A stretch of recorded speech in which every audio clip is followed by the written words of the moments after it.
Sobre el hallazgo del cuerpo de un bebé en el penal de San Miguel, en Puebla, la Fiscalía de Justicia de la Ciudad de México informó que inició una investigación para determinar si este menor fue sustraído de algún anfiteatro de la Ciudad de México, porque no tienen reporte de la desaparición o sustracción. La Fiscalía reiteró que en el área de búsqueda de personas desaparecidas se trabaja conjuntamente con autoridades poblanas para determinar el origen del cadáver.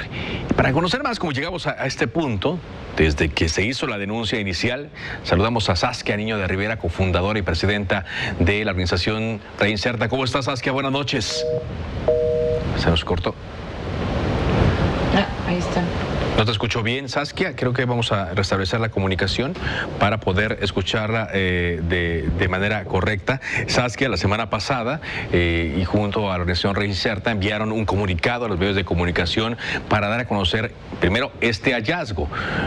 Un reo buscando cosas en un basurero ahí en el penal de San Miguel, en Puebla, que está reprobado prácticamente por derechos humanos, se encontró el cadáver de este menor. La gran pregunta entonces, y que se ha ido, no se ha ido contestando, sino que se ha ido investigando para llegar a entender qué es lo que ocurrió, la gran pregunta entonces, ¿cómo un bebé pudo haber entrado al penal y quedar en esas condiciones? Así es que vamos a hablar, Saskia, seguido para ir actualizándonos en este tema, y el día de hoy nos encontramos con esta reacción de la Fiscalía de Justicia de la Ciudad de México. ¿Cómo se llega al dato, Saskia, de que este cuerpo del bebé pudo haber salido de acá, de la capital? Buenas noches.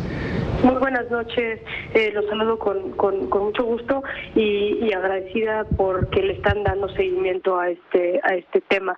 En efecto, hoy nos despertamos con la noticia de que probablemente este bebé fue extraído de la Ciudad de México. Yo he estado en contacto hoy con las autoridades de la Fiscalía de la Ciudad de México, así como la Comisión de Desaparecidos, donde me han informado que aún no encuentran, o no hay, o no existe más bien, una denuncia formal de desaparición, un documento de desaparición alerta AMBER, lo cual pues complica un poco más las cosas, pero siguen en contacto con la Fiscalía de Puebla para determinar de dónde salió este bebé, si en efecto no hay una denuncia en su desaparición, ¿por qué no existe esa denuncia como tal, no? Seguimos con muy poca información, Carlos, respecto a qué pasó, por qué hay un bebé muerto en un basurero adentro de una cárcel de Puebla, por qué las autoridades no se dieron cuenta que ese bebé entró al penal probablemente sin vida y que nunca salió del penal. Hay muchas aristas de este caso, de esta historia de terror que nos deja aún muchos cuestionamientos respecto a cómo qué pasó y cómo pasaron las cosas. ¿Sabe algo más? ¿Se sabe si se le practicó alguna necropsia al cadáver de este bebé? ¿Ya se sabe la edad? Porque el gobernador hablaba de días de nacido.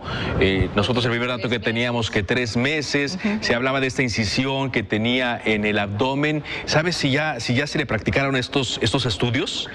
Ya se sabe que el bebé murió de asfixia, probablemente el 5 de enero.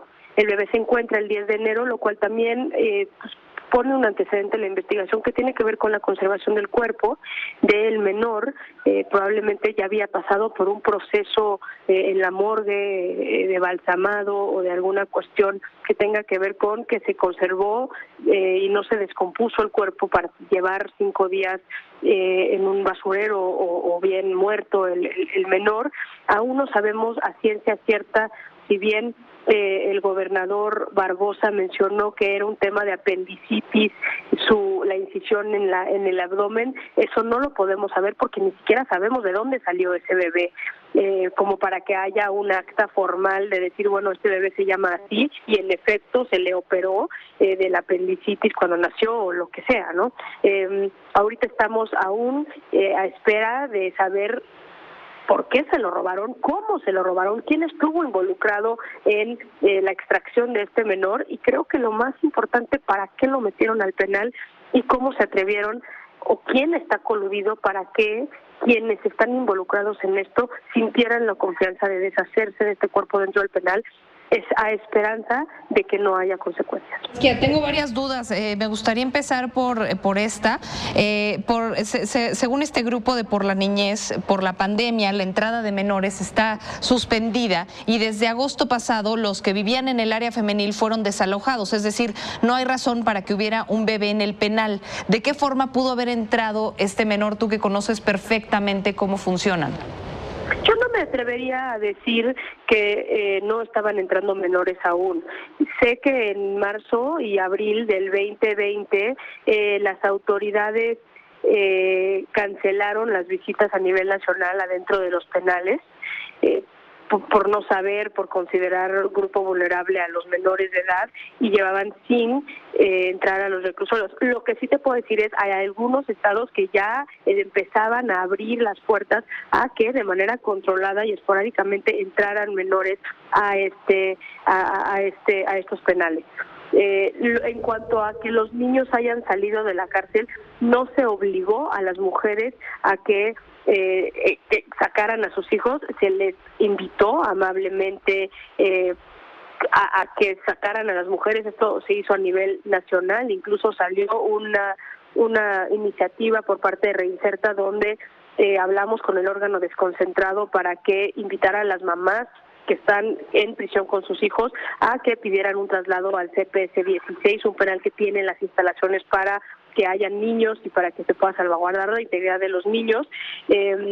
Y no se obligó a ninguna mamá a que sacara a su menor. No tengo claridad respecto a si ya estaban ingresando niños al penal de San Miguel, pero creo que esto nos habla de cómo las autoridades estaban coludidas. Si es que no había niños entrando al penal, no hace una diferencia, porque al final también entró un niño que no fue registrado.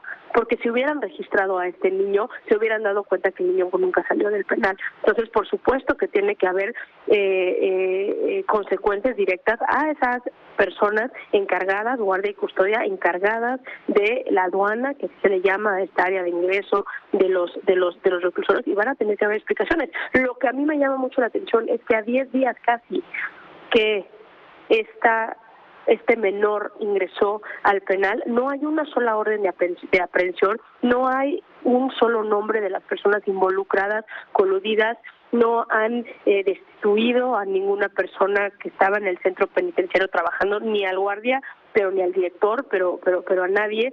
Entonces, yo no sé qué están esperando las autoridades. Déjame ahí nada más detenerte porque, según entiendo, algo habías comentado en previas entrevistas en donde dices que hay información de que se llamó a declarar a una mujer que presuntamente había metido al bebé a este bebé al penal, sí, pero hasta ahora se desconoce quién es o qué relación tiene con sí, este bebé. Hubo un llamado por parte de las autoridades a que esta mujer declarara. No sabemos si en efecto se apersonó a declarar o si desapareció. No sabemos quién es. No sabemos si es la mamá, si no es la mamá. No sabemos qué vínculo tiene con este grupo que ayudó a que se robaran el bebé. No sabemos a ciencia cierta nada de esta mujer. Lo que sí sabemos a hoy es que el bebé tenía una pulsera, que es donde empiezan las investigaciones ligando el caso a la Ciudad de México, donde ya aparece un apellido. No en un hospital. En la pulsera. Bien. Saskia, pues el tema es que siguen muchas dudas, siguen muchas incógnitas. Y otra pregunta es que la primera plática que tuvimos, hablabas de lo mal que estaba este penal, lo reprobado que estaba. ¿Ha servido mínimo esto de algo para que la autoridad intervenga a poner un poco más de orden en este penal o sigue igual? Yo espero, no han hecho nada. Ayer Barbosa puso algunos tweets que tienen que ver con las condiciones en las cuales él dice heredó ese penal, pero la realidad es que en los 900 días que lleva Barbosa al frente del Estado de Puebla tampoco ha hecho absolutamente nada. En su gobierno han habido motines, han habido muertes en motines, han habido fugas, han habido custodios, especialmente uno acusado de temas de prostitución y de trata, y no ha habido una estrategia puntual. Y creo que si algo tenemos que aprender y llevarnos de este caso, de esta historia de terror que redefine el autogobierno en los penales de este país, es que para que haya pasado lo que pasó, tiene que haber una ingobernabilidad absoluta. Y si Barbosa pretende únicamente esclarecer los hechos de este bebé y no meter las manos a arreglar y controlar el penal de San Miguel, esto va a volver a pasar. Gracias, Saskia, como siempre, por platicar con nosotros. Al contrario, gracias a ustedes. Muy buenas noches y bueno, las incógnitas persisten en este tema, persisten. Muchos dudas. Con eso vamos a hacer un corte comercial y